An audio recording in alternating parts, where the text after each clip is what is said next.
Matthew Engele, Regional Design Leader and Principal at Woods Bagot Architects here in the Middle East. I'm originally from Australia, but I left Australia 17 years ago, and my path to architecture wasn't actually direct. I used to be a football player, so I left and went to Europe and played football for a number of years through Europe, and I'd always had an interest for architecture, and I found out that I could do both, play football and study over in America. So I went to America for 5 years, and that was my path through to architecture. So since then I've had the opportunity to work in the States and also with some high profile firms over in Europe such as OMA, Zaha Hadid Architects, and has been a really great opportunity for me. And then eventually I made my way to the Middle East.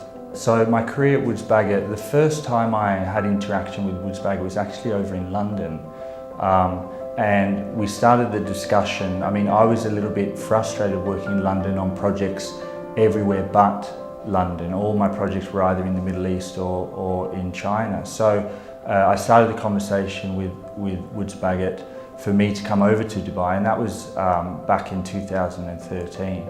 Woods Bagot seemed the natural choice coming to Dubai because they'd had 13, 14 years of history here in the Middle East. So I came over and initially worked with Woods Bagot for a year on some really nice project. I really liked the firm, but I got an opportunity from DWP to move over there as their design director, and it was an opportunity that was really hard to say no to, and I had a great time at DWP, and we built up the portfolio. But when I did get a call to come back to Woods Bagot to really try to work with the global team and grow the business, I jumped at it. So I since returned back to Woods Bagot 2 years ago. Some of the more notable projects from my European time are projects like the Shenzhen Stock Exchange, which is in China, Stone Towers in Egypt, and 1000 Museum, which is a tower project in Miami, which is almost completed. And then here in the Middle East, the first project I worked on was Dubai Design District, and working on the master plan, and also phase one, which is the existing built work that's on site today. I've also worked on notable residential projects such as Mulberry Heights, which is EMA's first low-rise residential in the Dubai Hills community, and then also residential projects in Bahrain, Belgrade, and even Saudi Arabia.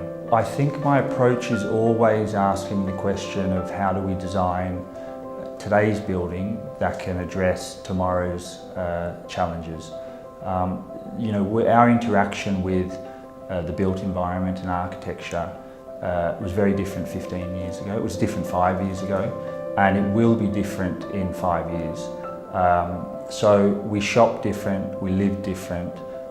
So my process is always trying to anticipate what are those changes, how can we design something today that will be relevant in 5 years' time. Since winning Middle East Architect of the Year and joining Woods Bagot, it's been incredible. We've been extremely busy working on some high profile projects. I think the difference is at Woods Bagot, there's a lot more of a global approach. So I interact a lot with the other regional leaders from around the world, from New York, from London, Sydney, Asia. And what we do is we discuss trends in each different market, and we try to anticipate what the new trends will be. And I think in terms of a design product, it really gives us a solid base of designing projects, and allows, for example, us in the Middle East to get expertise from our retail specialists in China, or our residential expert in London allows us to get all that good information from the global portfolio and bring it over to the Middle East. I think from a global point of view, every city has rapidly changed, but I think as a designer that gives us an opportunity. You know, you can take retail as the example. The large shopping mall has changed from a place that you would shop to more of a place where you now socialise. And retailers no longer look at their bricks and mortar as a place that people shop, and more of a place where they engage with the brand. and more of a location that you can try and go home and purchase online. So we start to think about different ways to design the retail landscape. You know, when we look at residential, it's much more now about creating social experiences and really creating communities that are based around amenities. So now we focus more on the amenity spaces to build that community, rather than previously it was only the apartments that we really focused on. You know, on the hotel side, it's more about creating boutique experiences and storytelling. So I think from that point of view, we can still weave in local stories depending on what region you're in.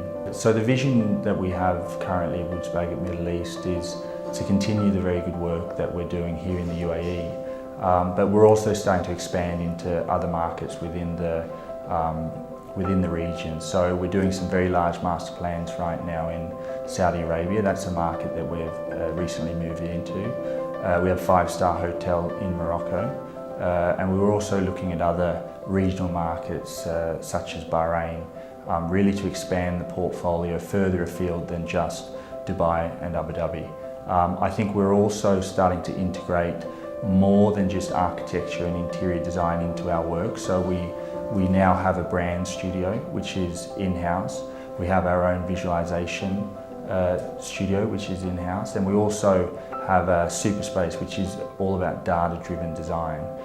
And what you'll find is we're starting to change the way that we design buildings through these new technologies.